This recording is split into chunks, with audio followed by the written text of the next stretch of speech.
Hello, boxing fans around the world. Welcome to another episode of Talking Fight, and specifically the Olympics, featuring Christian from the Friday night panel. And what do we have lined up today, Christian? I don't know. Well, Graham, it is official.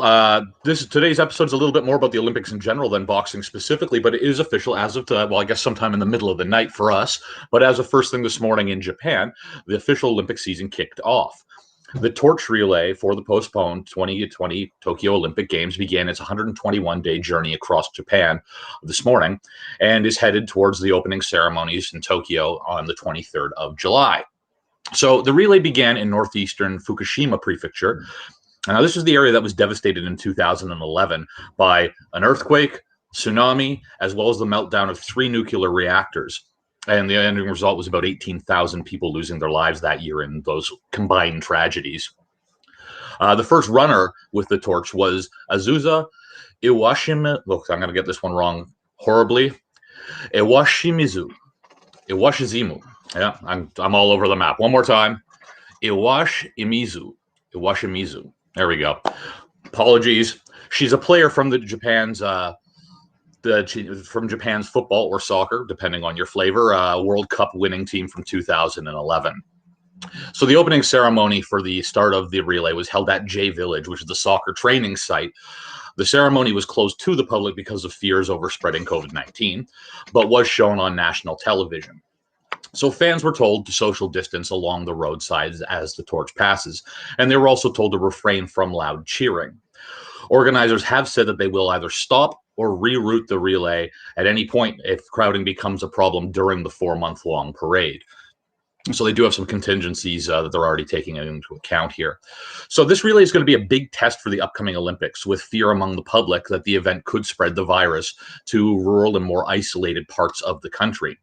Vaccinations have not begun to be rolled out yet in Japan, at least not to the general public. And so far, just a shade under 9,000 deaths have been attributed to COVID-19 in that country so far.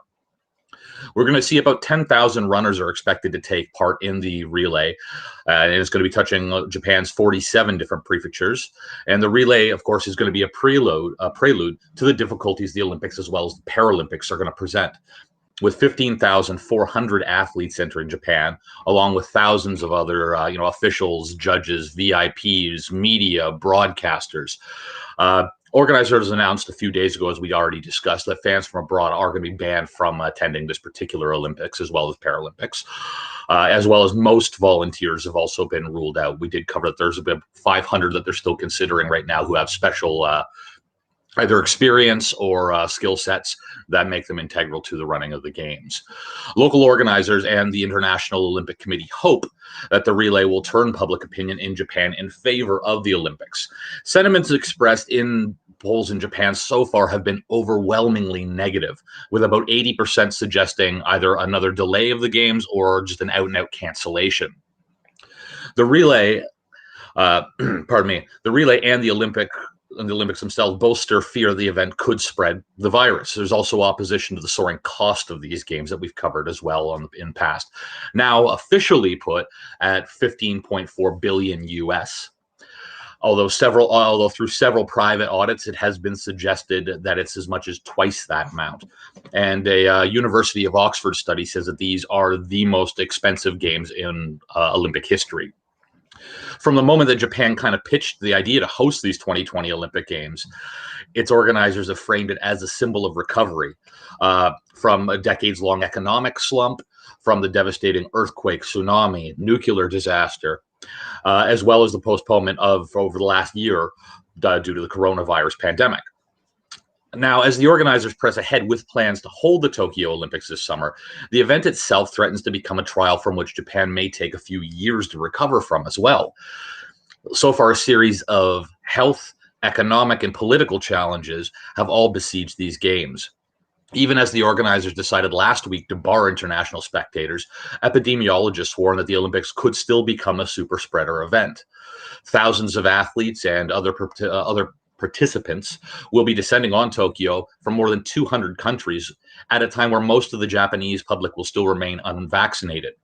The Tokyo Organizing Committee has been swamped by leadership chaos with both president and the creative director having to resign over the past month over making sexist remarks. We've covered on this show as well. The headaches for the Tokyo Summer Games. Pardon me, sorry, something in my throat there. The headaches for the Tokyo Summer Games long predated the actual pandemic, though. 2 years after winning the bid, the government abandoned their sleek new stadium designed by famous architect Zaha Hadid because the cost of that stadium had ballooned to over $2 billion. After work on a much cheaper stadium design had got underway, a construction supervisor died by suicide after being overworked by organizers. The organizers went on and they scrapped the first logo for the games after plagiarism accusations. The president of Japan's Olympic Committee was indicted on corruption charges relating to the bidding process for these games.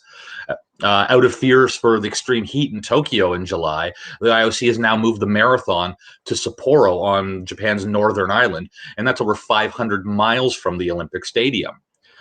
So these games have already, like from day one, well before we got into the coronavirus pandemic, have already been just beset with just issues and challenges from the word go for the Japanese. We have a local here, Ha-Young-min Yu, who works in finance in Tokyo, was quoted as saying, "I don't know any reason why anyone would want to go out and watch these Olympic Games." Now, he had previously secured coveted tickets to both swimming and the track and field finals, but now has no interest whatsoever in getting anywhere near the Olympic Stadium or the Aquatic Center, wishing that they could postpone the Olympics, either just cancel them outright or postpone them until 2024 and just move everybody accordingly. Tokyo Organizing Committee head Seiko Hashimoto recently cited the significant challenges facing the world and the responsibility of the Olympics to, quote, build a legacy for future society. Now, money, national pride also might be something to consider on this one, because they're both definitely at play here. The International Olympic Committee, which is sustained largely by selling broadcasting rights, stands to lose perhaps even more than Japan if this event is canceled. Already, the IOC has struggled to entice bidders for future Olympic Games as cities have decided to avoid the hassle as well as the cost. Great example of this, Graham, would be Toronto, where we're both coming from today. After hosting the 2015 Pan Am Games, the decision was taken to pull out of the bidding process for future Olympic Games, because I believe initially we were looking to bid on 2020 as well as 2024. We also mentioned earlier in the week when the IBA appointed Istvan Kovacs that he sat on the Budapest 2024 committee before the Hungarians decided to pull out of the bidding process as well. So in an event to give themselves a little bit more breathing room, the IOC has broken with the tradition, and in 2017 simultaneously announced the host of the next two summer games. So that's going to be obviously Paris in 2024, which we've mentioned, as well as Los Angeles in 2028. And just recently picked Brisbane, Australia, as its favored candidate for the 2032 event. So they're already thinking well in advance on this one. Then there's the matter of China to consider as well. The Beijing Winter Olympics are now less than a year away. And Tokyo and the Japanese in general want bragging rights on this one as having hosted the first post-pandemic games.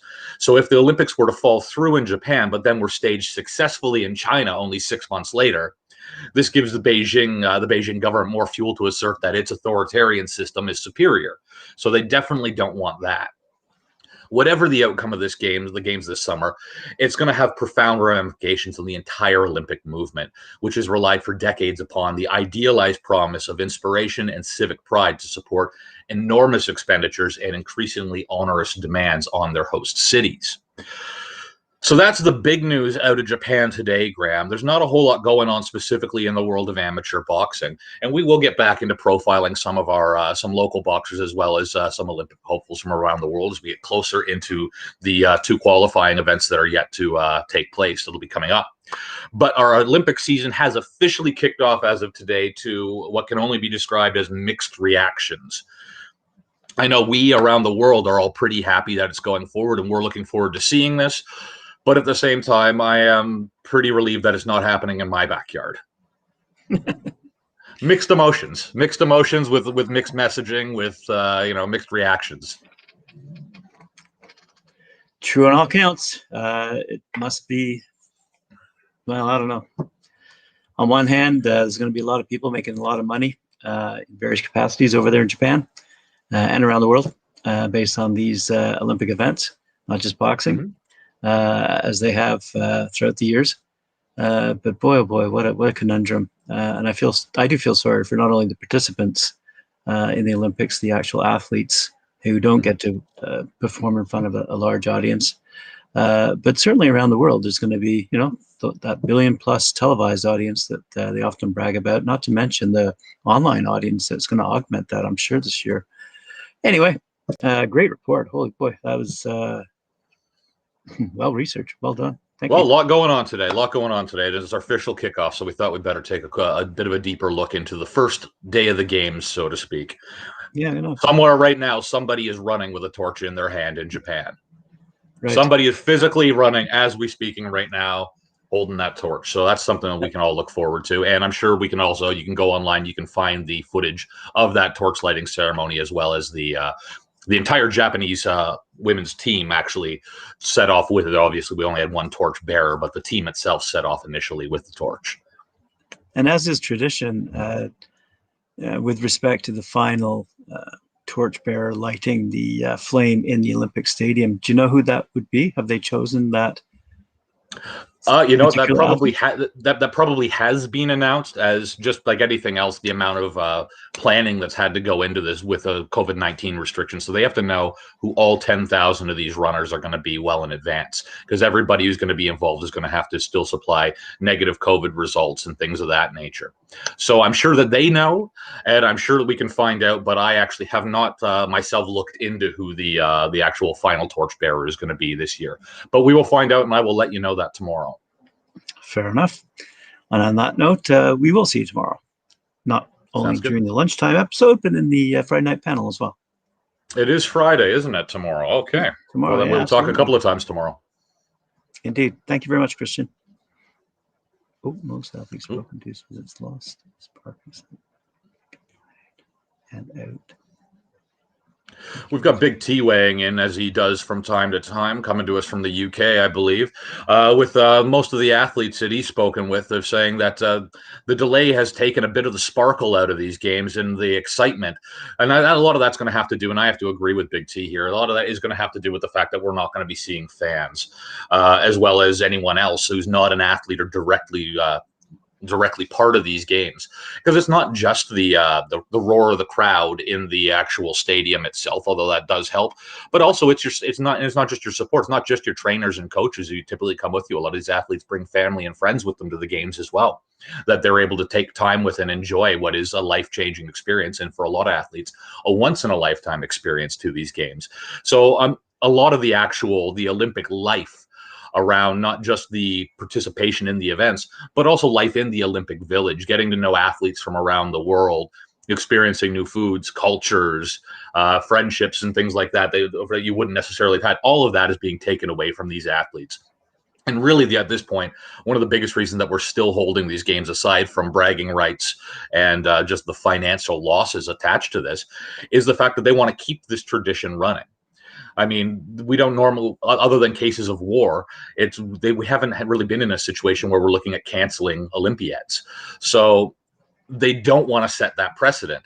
So although this is going to be, as Big T mentions, without the sparkle, so to speak, they are very much carrying on with it in order to be able to say that it did happen, and that they have this unbroken chain that they're going to keep moving on with, in my opinion.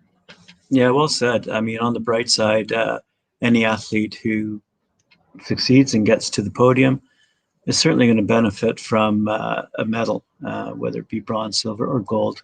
But in particular, if it's gold, financially, because there are a lot of big name sponsors out there who do seek the endorsement value of a gold medal winner. So that is, the tangible benefit of an athlete going over to the Olympics and winning. Mm-hmm. Absolutely. Right on. Yeah, I know. Tough. It's tough for not only the athletes not having spectators, but not having their friends and family support them as they go through that process. Too bad.